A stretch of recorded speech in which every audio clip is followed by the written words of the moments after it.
Hello, everybody. Welcome back to the Tin Man's Corner.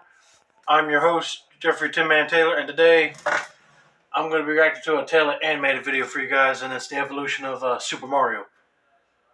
And I figured since I was wearing my Mario shirt, I might as well go ahead and react to that one. And plus, I mentioned it to you guys in my short a while back. So, without further ado, I'm going to turn the lights off, move the camera over here for you guys, and let's get this reaction knocked out in the books. Alright, here we go. Mario is a video game legend. But just how has this pixelated platformer evolved? Let's go through Super Mario's notable TV, movie, and video game appearances to find out. The arcade game Donkey Kong initially planned to use Popeye as the protagonist, but when the licensing deal fell through, Nintendo altered the sprite into a short carpenter with... I did not know that, okay.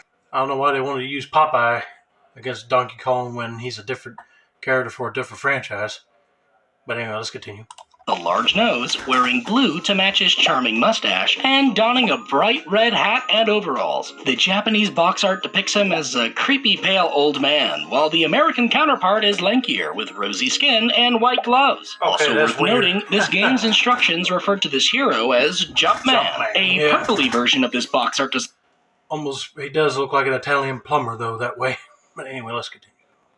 Sign is seen in cereal commercials, revealing his bald head. The DK video game commercials also contain the first live-action Mario, wearing ringmaster gear and acting horrendously evil. In his solo arcade game, he's taller, his color scheme is inverted, and he has brown shoes and hair. Luigi is also featured, and the brothers are now plumbers. The poster art depicts him in a cutesy-chibi style, and Mario's finally given his official name. That same year, a Game & Watch ad featured a tall and bald Mario. The Saturday Supercade cartoon Mario has a full head of hair under his lumpy hat, but this Mario mostly wants to recapture Donkey Kong for his circus. For the original Super Mario game, Mario's colors are swapped again, and he has a muted yellow tone. Mushrooms that grow him to full size are also introduced, and when tall, his hat emblem can be spotted. This game also debuts other Mario power-ups. The box art design solidifies his brown hair, blue eyes, and M on his emblem. In his anime film, Mario is leaner, his pupil small, and his hat emblem is yellow. He, Luigi, and a blue dog stop Peach's unwanted wedding. Then the mutt transforms into a handsome prince and steals Mario's girl. Plus, if you ever wanted to see Mario in a gunslinger outfit or... Oh, now that's cool, man. Almost looks like the long-lost brother from, like, Spain. You never know. skimpy ballerina gear, then this film had you covered. In his sequel game, Mario switches his torso coloring, eliminates the yellow tint and hat emblem, adds an outline, and is always in a default running pose. The Amada anime series features a giant space peach that births a mustachioed baby Mario. When older, his threads match this era's box art, although he accessorizes with a bandana and cape. He's also packing serious heat. I don't think I've the ever Super seen Show that series boasts a live-action Mario with bushy hair, red overalls, a light dress shirt, and a tool belt. He also loves to rap. His cartoon equivalent lacks the bushy hair and wears more typical garments. In the follow-up series, this design gets stubbier and stubbier. Also, in 1989, you could catch a broadcast of Mario on ice. The Super Mario Bros. 3 video game ditches the blue for a black color scheme and has less orange skin. The Super Mario Challenge presents a slender live-action Mario, sporting white overalls, a red t-shirt, and a baseball cap. He also fashions an occasional blue outfit. Why is it always with the white overalls? I thought Mario would just be either the red overalls with blue shirt or like red shirt, blue overalls, and red cap. I mean, one of the two. Come on.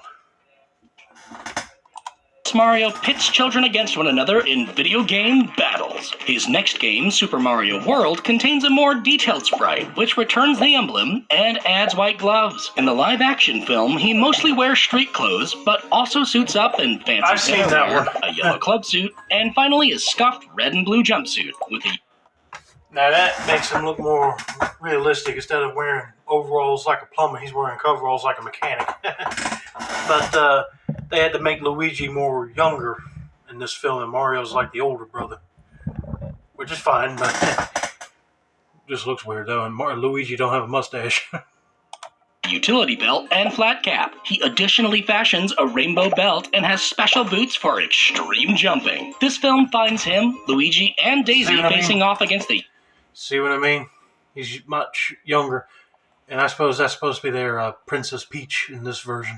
humanoid King Koopa, with plans to de-evolve... And that's a humanoid King Koopa. They couldn't add more defined turtle stuff on his suit, but anyway. Of humanity. In Super Mario 64, he's now a boxy three-dimensional model, with pale skin, a very bulbous nose, and close-together eyes. He also occasionally loses his hat, showing a full head of hair, and is given his iconic voice. It's me, Mario. Super Mario Sunshine refines his features, is less pale, and his eyes are further apart. He also wears a t-shirt in the hot, warm sun. The next gaming generations further polish this design and add even more details to our lovable plumber. In his 3D animated movie, he's whiter set, wears a dress shirt, his overalls have a little I haven't pocket, even seen that movie yet, folks, so don't criticize me down in the comics. Because I'm not a huge gamer like I used to, so gaming characters like this just went to the side for me, in other words. and he has his chubbiest cheeks yet. The film also showcases some of his various power-up outfits. He teams up with Peach to rescue his brother, and like most of his games, then takes on Bowser. And with hundreds of spin-off games, never-ending parodies, and even commercials for Mercedes-Benz, Mario isn't going anywhere Lord, in pop culture. That's a lot of different versions of Mario. Okie dokie, everybody. That's my reaction to the evolution of Super Mario. And I gotta say, I never thought about Mario being a circus runner, showman, or whatever. I always thought of him as the plumber. Which I'm glad they changed that whole storyline from past decades on to now. It'd be like imagine him still trying to capture Donkey Kong for a circus. But anyway, that's going to be it for now. Don't forget to like, subscribe, turn on post notifications for more tele-animated content like this. As always, this has been another successful installment of the Tin Man's Corner channel. I'm your host, Jeffrey Ted Man Taylor, and I say goodbye. And don't forget to subscribe to Tele-Animated's channel.